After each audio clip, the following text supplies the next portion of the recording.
Everyone, welcome to this video talking about Euler's identity and relating it to Maclaurin series. So in our last video, we derived the Maclaurin series for all three of these functions listed here. So we can say that we're given that e to the x is equal to this series, cosine x equals this series, sine of x equals this series, and we're also given this peculiar I is equal to negative infinity, infinity. What does that really mean? Well, this I is referring to what's called the interval of convergence. And what this interval of convergence pretty much says is that for what value of x inside this interval right here will this series converge? And it's not asking a question, it's just answering. The values of x that fit under this interval, that if we plug that x into all three of these series, then they will all converge. And what will these values converge to?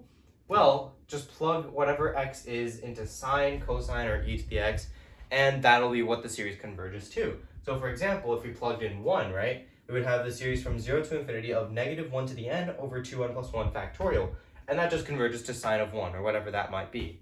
So, that's pretty much what we're saying. And since it's negative infinity to infinity, this works for all values of x. And notice that I didn't say all real values.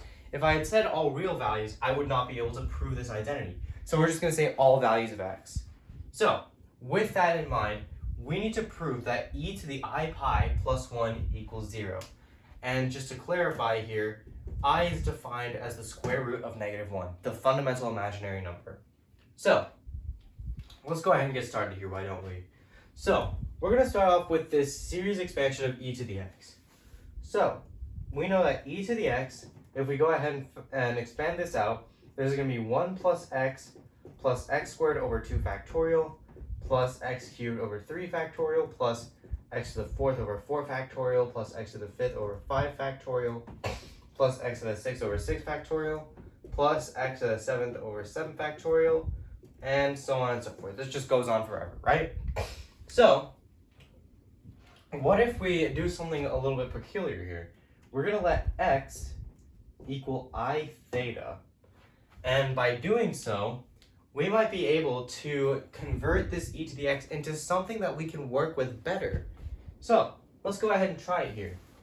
So, by substituting in I theta for wherever we see an x, we get that e to the I theta is equal to, I should clarify, theta is just some arbitrary angle that we made up. And you'll see why. So this is going to be equal to 1 plus I theta plus I theta squared over 2 factorial plus I theta cubed over 3 factorial plus I theta to the 4th over 4 factorial plus I theta to the 5th over 5 factorial, and so on and so forth, right? We're going to have 6 factorial, and I'm just going to keep consistent with the terms here. 7 factorial, so on and so forth, correct? So, what can we do with this? Well, let's go ahead and distribute these powers to the entire I theta term. So I'm just going to go ahead and drop these parentheses here. This 5 kind of looks like it's floating off in the middle of nowhere, but just trust me, all these powers are referring to theta.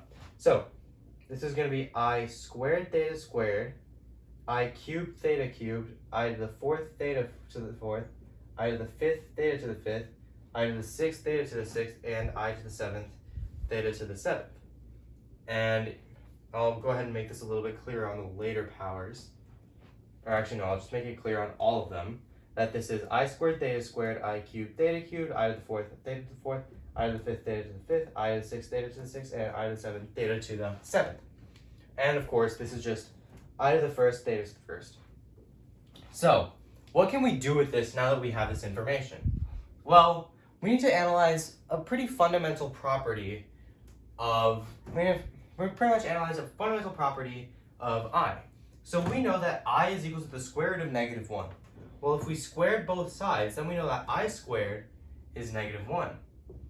And then we can sort of establish a pattern here by multiplying I into the preceding term. So I cubed, that's I squared times I, and that's just equal to negative 1 times I, which is negative I. And I to the 4th this is equal to I squared, and I'm going to do this instead of I cubed times I, just because it's easier. I squared squared, that's negative 1 squared, which is just 1. And then this pattern begins to repeat itself. Why is that? Well, if we go ahead and found I to the 5th, I to the 5th is just I to the 4th times I to the 4th is 1, and I to the 1st is just I. So, as a result, this is just going to be I. And then the pattern just begins to repeat itself. I to the 6th equals negative 1, I cubed equals, or I to the 7th is negative I to the 8th is 1, so on and so forth. So, let's go ahead and use this pattern in this series expansion we have here. So, e to the I theta, this is equal to 1 plus I theta.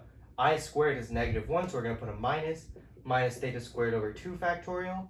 And then I cubed is negative I, so I'm going to change this to minus I theta cubed over 3 factorial. I to the 4th is just 1.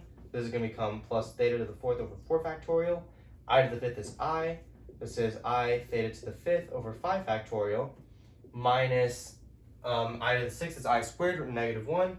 Minus theta to the 6th over 6 factorial. And I to the 7th is I cubed, or negative I. So this is minus I to the 7th over 7 factorial. So on and so forth.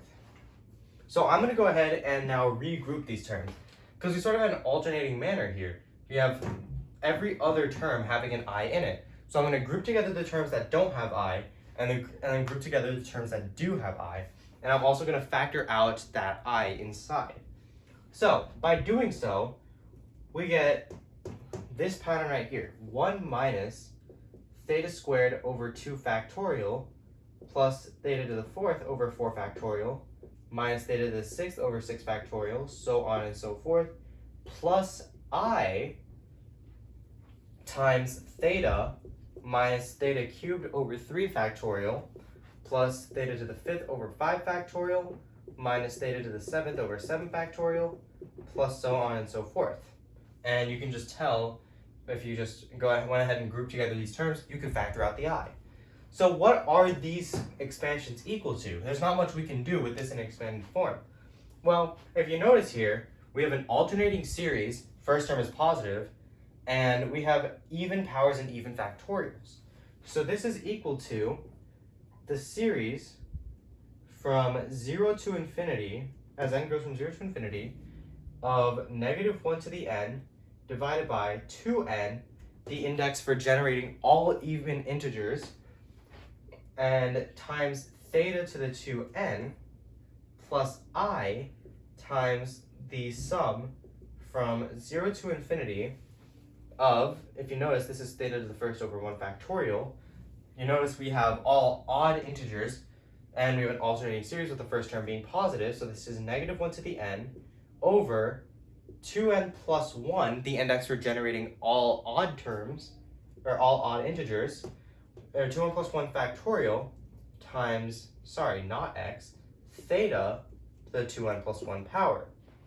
Now notice here, we're given this for cosine and this for sine. This is pretty much this, only replacing x with theta, and this is pretty much this, only replacing x with theta. So therefore, since this is true and this is true for all complex values of x, notice I said complex because it involved convergence. Since this is true for all values of x, this is going to be cosine theta plus I sine theta, and this is e to the I theta. So now we sort of found our step 1 of this. Everything else from here is smooth sailing. So what I'm going to do, I'm going to let theta equal pi. So we're going to let theta equal pi.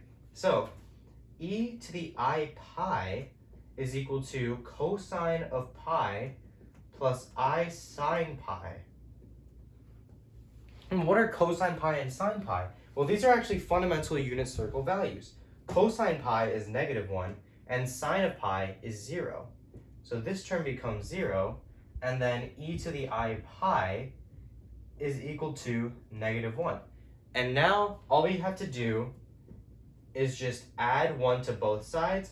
So then we get e to the I pi plus 1 equals 0, and we're done.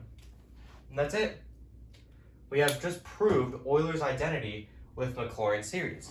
And it's kind of cool when you look back on this, because you notice that Maclaurin series can extend beyond real values of x. Because you can use imaginary values like I, or even pi I over 2. And as a result, you can pretty much see that this will work. It'll work. And because this right here, this form, is famous in complex numbers, in complex analysis, I should say. This form right here, this cosine theta plus I sine theta, known as the polar form of a complex number. This is the exponential form of a complex number. This holds true because of the Maclaurin series. It works for complex values too, and I think that's really cool. But yeah, with that, that concludes this video, and I hope to see you in future videos.